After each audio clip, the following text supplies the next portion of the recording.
Wafube. This is me, Sael Bay, aka Warlock Asylum, and I'm coming at you with another episode of Raw Talk. So, it's the start of a new Gregorian calendar year, 2020, and a Gregorian calendar decade. So we got a lot of things planned, upcoming for this year and for the Ninzuwu New Year, and also, a Necronomicon calendar. So that's going to be exciting. Today I got a chance to talk with a lot of brothers. Sometimes we go down to the park, usually when it's warm out on Sundays, and we spar in Ame-no-Ukihashi, the martial art of Ninzuwu. I had studied martial arts for like about 20 years under different teachers and stuff like that. So, I kind of, have a lot of experience in the field. However, there's one martial artist and a Ninzuwu brother. Also, he's, worked extensively with the Necronomicon mythos. It was someone that I guided through, Shinto. And, he's like a real Ninzuwu brother, so he's skilled in all those arts or whatever. I got a chance to interview him, and it was very exciting.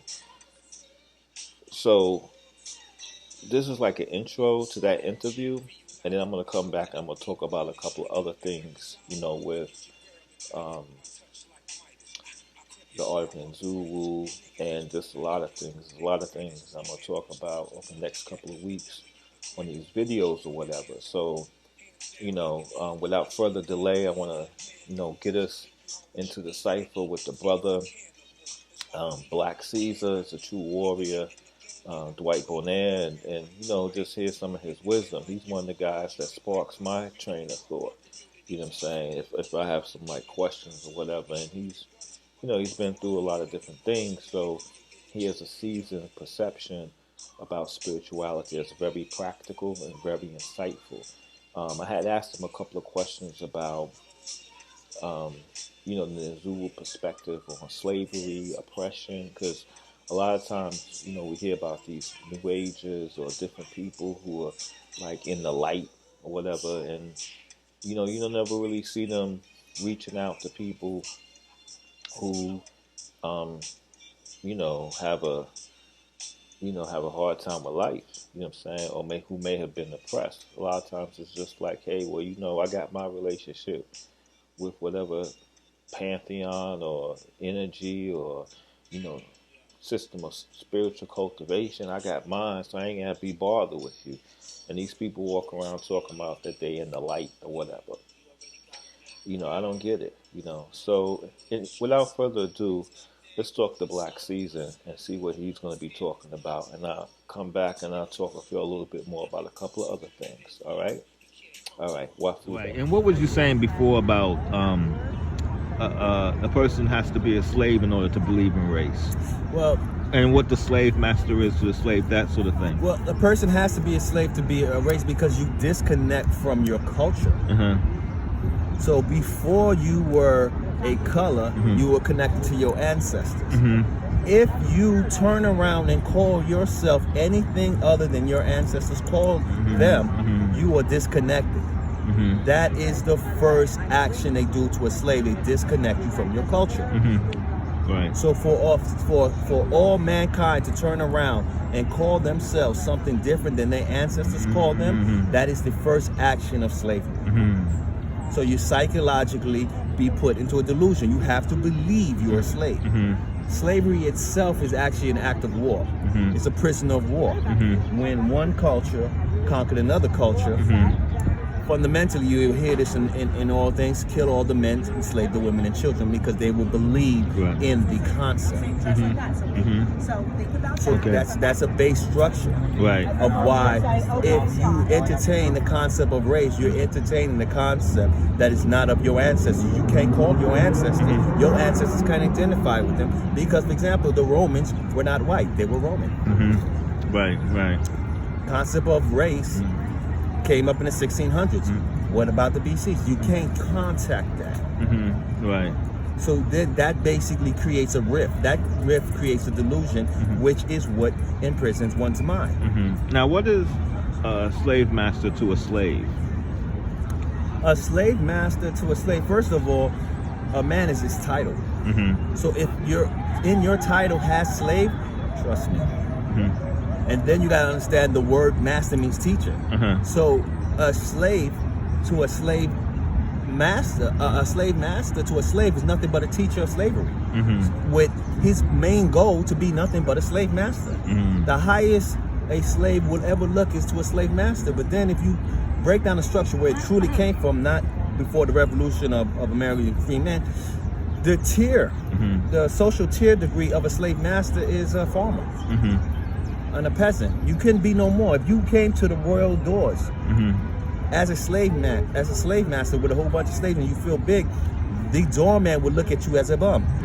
He would say, take you and your ass and you and your slave and go to the they would like to say, go to the stables. Right. Because you're no more than a commoner. You're not the degree of level. Right. Right. So it wasn't no more than a slave teaching another slave, because where did you get the information from that yourself? Right. You had to be taught it. Right, right. So how is Ninzuwu culture, first, what is Ninzuwu culture, since you've been around it for a long time and your understanding, what is Ninzuwu culture and how has it changed your life? Well, it's a universal shamanic understanding of mankind and knowing how to communicate with nature. It's goes back as it says to the Jumoon period, but the basis of it is understanding yourself and nature, being one with nature, your ancestors shaman. So you are maintaining a connection, you are maintaining a medium. From here, you're going to understand more and more. Nature opens up the doors when you know how to communicate with such.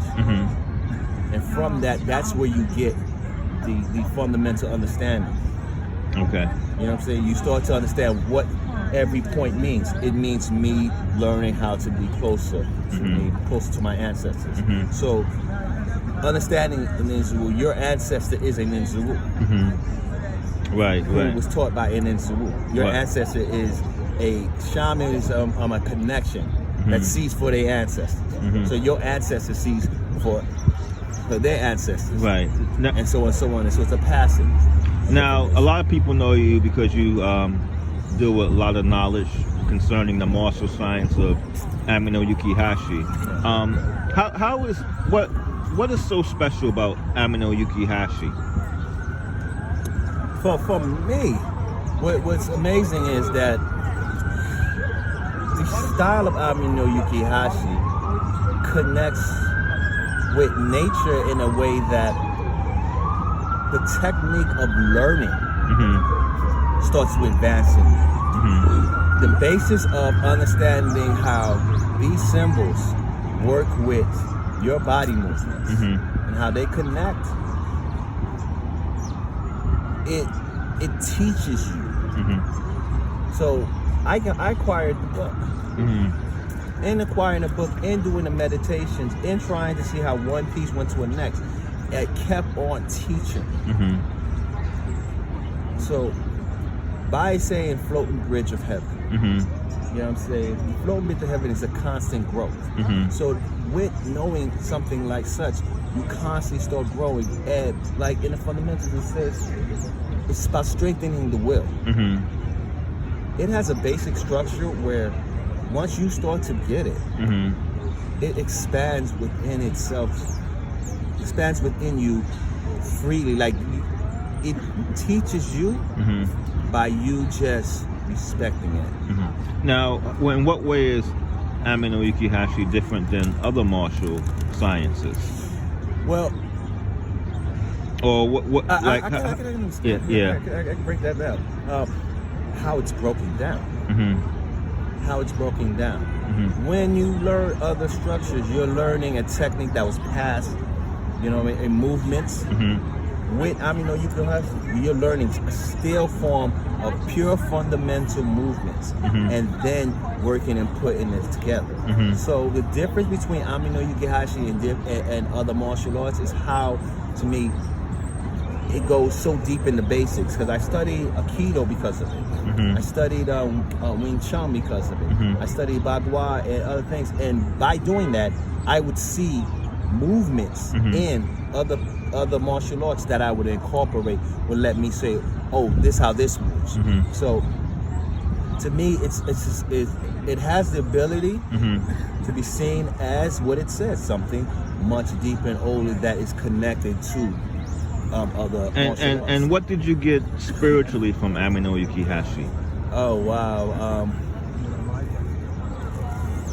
the ability to communicate with unseen forces that I personally see only in like martial arts like Shaolin and stuff, like only because it is such a mysticism that you can't coin it. You can't coin it as something that you're going to just naturally acquire.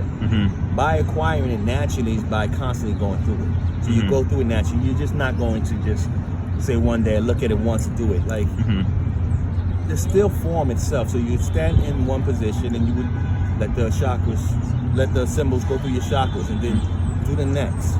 By constantly doing that, you embody every pose. And by embodying every pose, working to get to the next, it starts to show itself. Because behind every move there's a karma. So it really connects you to chi energy like I've never seen before. Wow, it's amazing. I mean, I have my own experiences also that complement with that. I just want to address one thing, because a lot of times what Ninzuwu is like, there's a lot of likes what Ninzuwu is. Like people say it's like this, it's like that, or whatever, you know what I mean? But what is Ninzuwu? You know, it's not, is it its own science? Would you say it's its own culture, or how would you sort of explain that? I would definitely say it's its own science and its own culture, but to me it's more of a deeper refinement of science and culture in a way that it can be communicated to and through other cultures. Like you would see the reflection in other cultures. It has the phenomenon for me that it's so real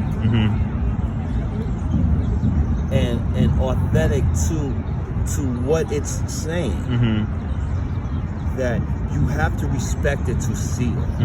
And then when you see it, you start to see yourself in other cultures very clear, because it's explaining Hinduism, it's explaining Shinto, it's explaining Mesopotamia in ways that you can't just randomly acquire. Right.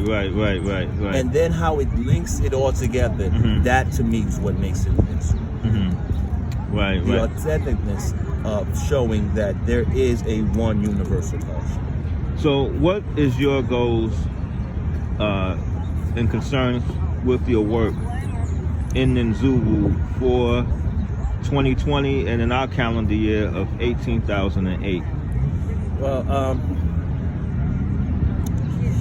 staying on my path. Like, for example, what I want to do with the martial art, I wanted to take it to a theatrical more presentation, only because it has a better learning acceptance. Because you're working with mysticism, you're working with a concept of magic, but you're working with Reiki. And you want to have something that can be taken seriously. There is a defense and a style in it, but it's not about how you beat the next person. It's how you get better with your style. By presenting it in a theatrical process, you keep wanting to be sharper at your presentation. So this is why I moved to more to like an traditional martial art and taking martial arts to a more theatrical base, what you call it, just so you can see the hard work put into it. And what would you say to someone who's interested in learning more about Ninzuwu culture, maybe getting involved, or Ame-no-Ukihashi? Be open-minded and take steps slowly. Don't put pre-notions to it.